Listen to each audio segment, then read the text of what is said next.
Hey loves, welcome back to the channel. This book review is on Finish What You Start by Peter Hollins. It's a title that hits way too close to home lately because finishing a thing now almost feels like a big miracle. Yeah, so this book has really shifted something in me and I would love to share. So let's just get right into the video. To Finish What You Start is exactly what it sounds like. It's a guide to overcoming procrastination and mastering follow through. The book comprises of 8 chapters, and in this book Peter Hollins breaks down why we don't finish what we start, why we start a thing and we don't finish it. And spoiler alert, it's not just laziness, because honestly I used to feel like I'm probably too lazy, that's why I don't finish. If that's why I set out to do something and I just leave it halfway. So it's not just laziness, it's mental fatigue, lack of clarity, journalism, fear of judgment, rejection, failure, you name it. Yeah, it's just all that. So he combines psychology, practical tools and real life examples to help you build energy and see things through, whether it's a side project, a habit, finishing a book, or even a pile of laundry that is looking at you right across your room, just like mine is looking at me right now. So here are my 3 key takeaways from the book, a few points that stood out for me. Yeah, so number 1 is what I like to call clarity equals motivation. Yeah, he talks about how we wait to feel motivated before we do things, and honestly I feel like this book was written specifically for me. Yeah, he said we wait to feel motivated, but most of the time we are not even clear. We are not just clear on what we want to do next. We have things that we want to do, but we are not clear on what to do, on how to even do it. So he says that motivation follows action and not the other way around, which is actually true. I don't know if you guys are familiar with this 5-minute rule that says that when you want to do something and you don't feel motivated to do it, just give yourself 5 minutes into doing that thing. And most of the time when that 5 minutes has exhausted, when you've exhausted that 5 minutes, you find out that you still want to continue doing that thing. Yeah, so which is exactly what it means. Motivation follows action. So you have something you want to do, just get right into it. Don't say you're waiting till you feel motivated to do it, because there is a big chance that you might not even feel motivated to do that thing. So just get right into it. Stop thinking and execute. Yeah, I think that's the title of his first chapter, Stop Thinking and Execute. Number 2 is the power of structure, and Peter recommends routines, triggers and scheduling as a way to automate discipline.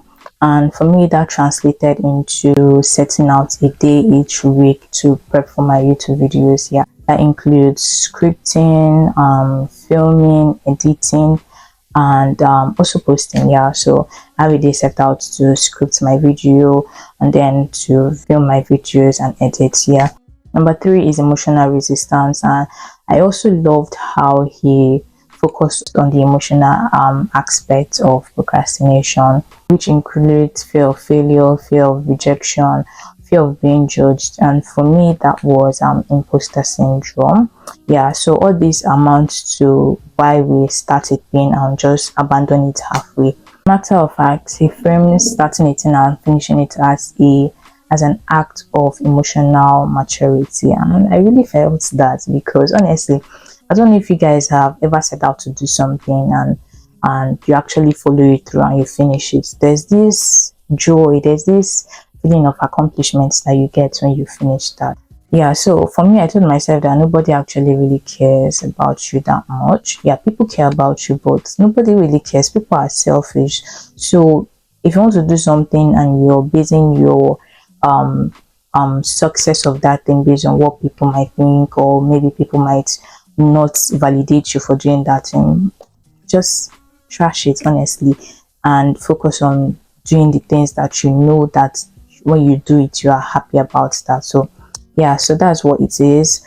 Let's go of this fear of rejection, fear of being judged. People will judge you regardless, so just do what you gotta do. Honestly, reading this book as a mom has added a fresh perspective to me, and I've even had to relearn what productivity is. It's not just about hustle, hitting milestones, but it's also about being intentional with the tiny window of time that I have for myself and taking things one step at a time. This book has helped me redefine progress. It's reminded me that finishing something doesn't have to be big, bold results. Sometimes it's showing up consistently and doing things even if it's imperfect. Yeah, so would I recommend this book? Definitely, I would absolutely recommend the book, especially if you're someone that has a lot of unfinished projects. And no judgment here, because I also have unfinished projects. It's a practical, readable book, and most importantly, it helps you to get out of your head. For overthinkers like me, if you're an overthinker like me, this is a good read for you. So you should definitely get the book and read it. Yeah, and if you've read the book, if you've read Finish What You Start before, I would love to hear your thoughts in the comments. Yeah, and if you are on your own journey of discovering your focus, or you're a parent, or you're just have a lot you're juggling with, just know that you are not alone. Honestly, you're never alone when you're going through something. That's just one thing I've realized in life. Like, you might be going through this and you feel like you are the only one going through it, but just know that someone else is going through it. So yeah, so that's all I have to say, and that's what my book review is about today. Don't forget to like this video and subscribe if you haven't subscribed, and hit the bell just beside it so that you don't miss out on my next video next Sunday. Yeah, thank you very much for watching. Until next time, and don't be too hard on yourself and try to finish only things that matter to you. Bye.